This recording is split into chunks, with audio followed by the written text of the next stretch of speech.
Hello viewers, this is Wagda Ronald taking you through this tutorial, and today's lesson I'm going to share with you the solutions to O-level physics for UNEB 2019, and particularly we're going to concentrate on questions 41 to 45.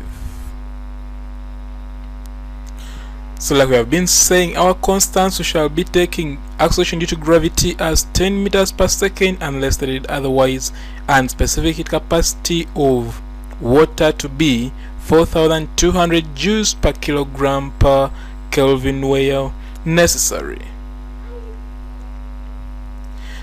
So now we shall go to question 41. Question 41 says, part A, what is an alpha particle? And they give it 1 mark. Therefore, we shall now come and say that an alpha particle is a helium nucleus. As simple as that. So such questions which are structured, you have to be as brief and straight to the point as possible. So when you write this, you'll be able to earn yourself 1 mark.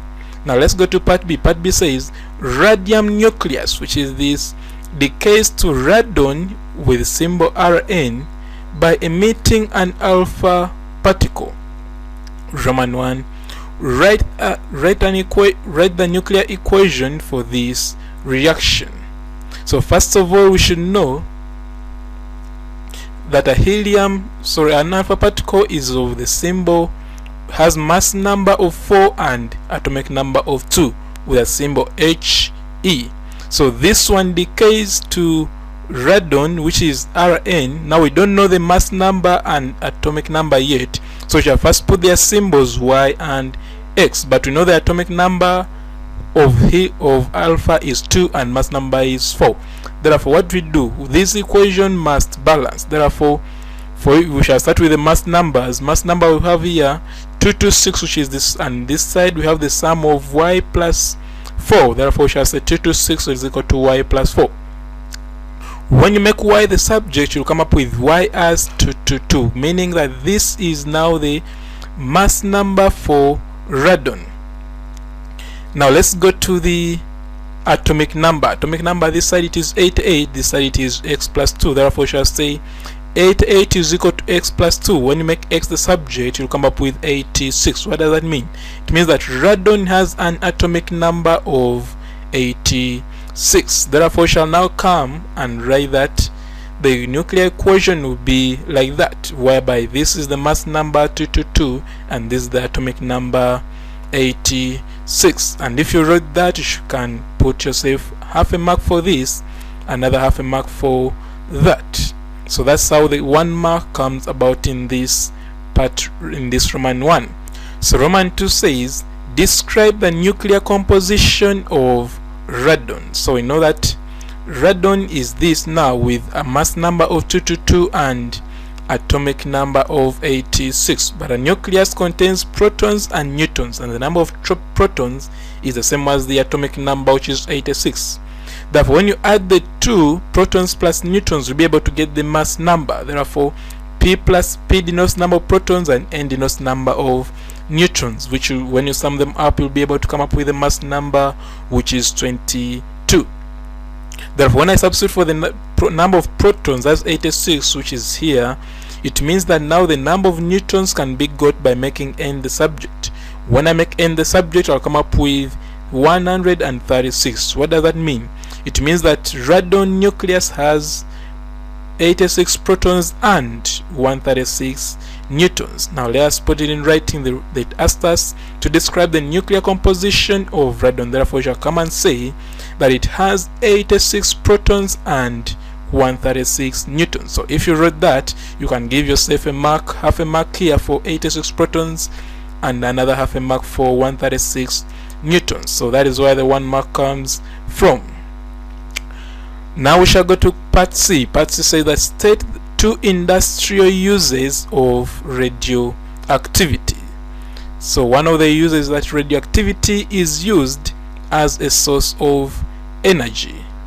Another one is that radioactivity is used to detect leakages in pipes. So if you wrote that, you can give yourself half a mark for one and another half a mark for the second one. But there are also other uses. For example, Here you can say that radioactivity is used to measure the thickness of metal sheets, or you can say radioactivity is used in food preservation. So any of those four we shall choose to. Remember, here you have to be precise and straight to the point. The question wanted 2, so however much knowledge you have, don't put more than 2, just push 2 and that's all. Now we shall go to question 42. Question 42 part A says, what is a ferromagnetic material? And they give it 1 mark. So here we shall come and say a ferromagnetic material is a substance strongly attracted by a magnet. So note this word, strongly attracted. Therefore, if you wrote that, you can give yourself a mark. But that mark is got if this word exists, strongly attracted by a magnet. So that is part A. Then part B, describe briefly, not this word, briefly, how to magnetize a steel bar using an electrical method, and I give it 2 marks. So we shall come here and say steel bar is placed inside a solenoid connected to a source of direct current. Remember they said briefly, so here you have to be brief and precise to the point. So if you wrote this, you'll earn yourself a mark here if this word solenoid exists. The word solenoid has to be there. Another word another keyword is direct current. So that's how you can get those 2 marks. Now we shall go to part C. Part C says, give 2 examples of non-magnetic materials, and they give it 1 mark. Therefore, you can say that one of the examples is copper, another one is rubber. So if you wrote that, you give yourself half a mark for one, another half a mark for the others. So that's how you can get the 1 mark for in this part C. So now we shall go to question 43. Question 43A, part Roman 1 says, what is meant by capillarity depression? So here you shall answer and say, capillarity depression is the fall in the rise in the level of meniscus of a liquid in a capillary tube below the meniscus. So let's see how that happens. For example, if I have a liquid of mercury and I have a capillary tube, irrespective of the size, as you can see here, this capillary tube Roman 1 is smaller and this one is Roman 2 is bigger, but for both, the level of mercury inside the capillary tube is lower than this level of the mercury in the big container. So this is what they call capillarity depression. So irrespective of the size of the capillary tube, this level, the mercury in the capillary tube will always be below this. Therefore, if you wrote that, you'll be able to earn yourself a full mark. Now we shall go to Roman 2. Roman 2 says that give 1 example of a liquid which undergoes capillary depression, and I give it 1 mark. So as we have already seen in the diagram, it means that mercury is one of those liquids. So we shall come here and say mercury, and if you wrote that, you can give yourself a mark. Now we shall go to part B. Part B says that briefly explain the causes of capillary depression. So note this word briefly. So like I said, in structured questions, you have to be as brief and straight to the point as possible. So here we shall write that capillary depression occurs when the forces of attraction between the molecules of a liquid, not that word, molecules of a liquid, are greater than those between molecules of the liquid and glass. So the molecules inside the liquid, between the molecules of mercury itself, must be have a greater force of attraction, more than the forces of attraction between this glass of the capillary tube and the liquid molecules of the liquid. Therefore, if you wrote that, you'll be able to earn yourself a mark for this. But there are some keywords you should never miss. One of them is molecules. And which molecules? Molecules within the liquids.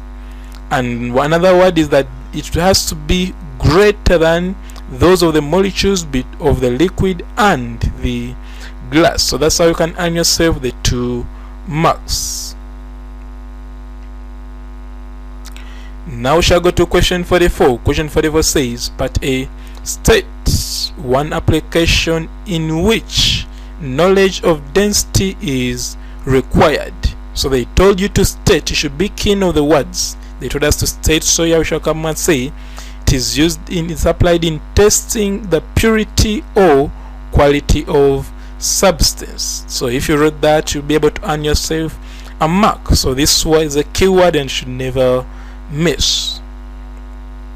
Now we shall go to part B. Part B says that explain, they said explain why it is not easy to determine the density of a substance in a powder form. So not this word explain.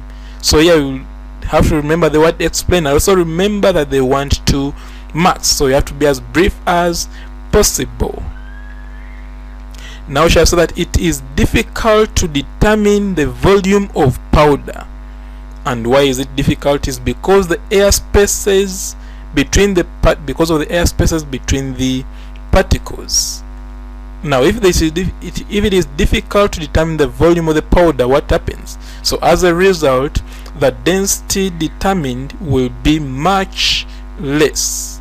So basically they told us to explain, but you have to be brief because this is a structured question. Therefore, if you wrote that, let's see how marks can be awarded. One of the marks is this statement that it is difficult to determine the volume of powder. There you get yourself a full mark. Then the reason why it is difficult, to get yourself half a mark. And what results when you face difficulty in getting the volume, you also get half a mark. So that is how the 2 marks can be got in such a question. Now we shall go to part C. Part C says that a piece of rubber of density 1.45 grams per cubic centimeter displaces 25 centimeters cubed of water when placed in a cylinder of water. Calculate the mass of the rubber. So here we have the density of rubber as 1.45 grams per centimeters cubed. Then you say that it displaces 25 centimeters cubed, meaning that this is the volume of rubber. So the volume of the water displaced is the same as the volume of the rubber. So we have density, we have volume. Now they want the mass. What should we remember? We have to remember that mass is equal to density times volume. Now we know density, we know volume, we are going to substitute. So we shall say mass will be equal to 1.45 times 25. And when you use the calculator, we shall come up with our mass as 36.25 grams. So it is grams because density was grams per cc. So if you wrote that, let's see how mass can be awarded. One, you'll get a half a mark for substituting in the formula for mass. So density times volume, when you substitute, you get yourself half a mark. And the other mark is for this one, correct magnitude and symbol. So that's how the 1 mark comes about. Now we shall go to question 45. Question 45 part A says define mechanical advantage of a machine, and they give it 1 mark. So they said define. You should be keen of the words used. So they told us to define. How shall we define? We shall now say mechanical advantage of a machine is the ratio of load to effort. As simple as that. So don't overwrite a lot of things. It is a structured question. So if you wrote that, you give yourself a full mark. Now we shall go to part B. Part B says that figure 6 shows a load of 10 newtons being raised by a simple frictionless pulley system. Roman 1. What is the velocity ratio of the system? They give it 1 mark. So we remember that velocity ratio is equal to number of ropes pulling. So in this case, this rope is pulling and also this rope is pulling. Therefore, since there are 2 ropes, we shall come here and say that the velocity ratio is 2. So if you read that, give yourself a full mark. So now we shall go to Roman 2. Roman 2 says that calculate the effort required to lift the load if the mass of the pulley is 0.2 kilograms, and they give it 2 marks. So first of all, we know that this mass of the pulley adds a certain weight of which these ropes are pulling. Therefore, we are going to first get the weight of that pulley. Therefore, weight is equal to mass times acceleration due to gravity. So mass is 0.2 kilograms and acceleration due to gravity was given under our table of constants, therefore as 10 meters per second squared. Therefore, when you multiply the two, you are going to come up with 2 newtons as the weight of the pulley.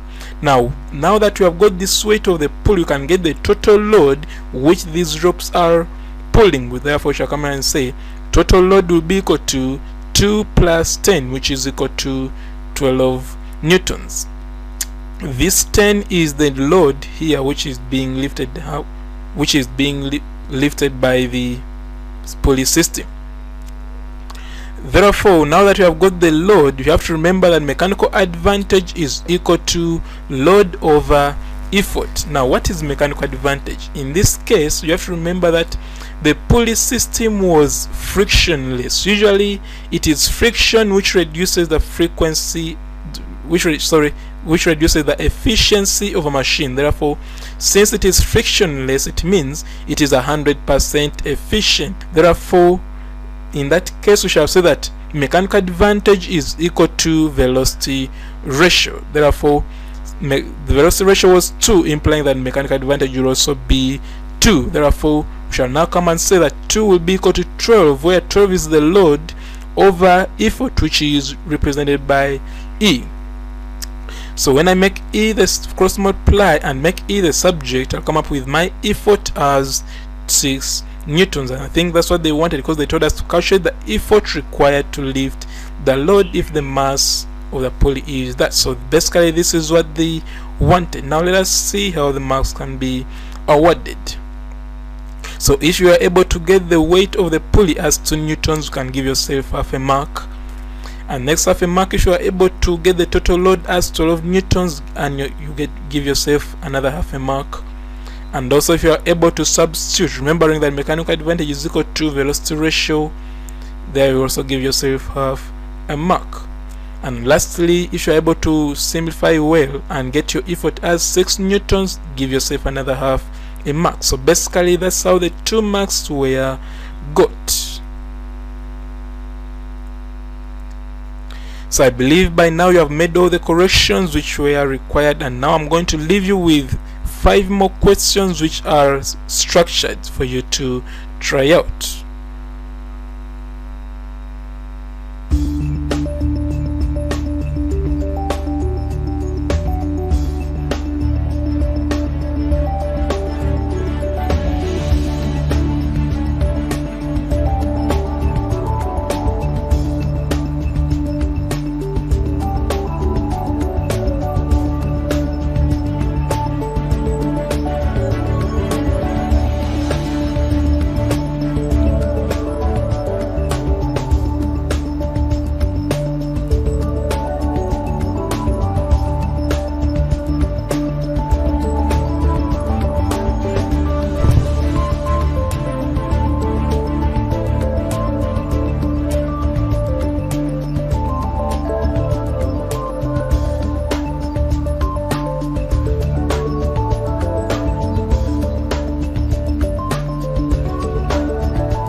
So you should try out those questions, and in the next video I'll share with you the solutions to those questions. I believe by that time you'll have tried them out. Otherwise, thank you for watching, and please don't forget to subscribe to my channel if you're not yet subscribed, and also to share it to as many students as possible, such that we all excel as a family.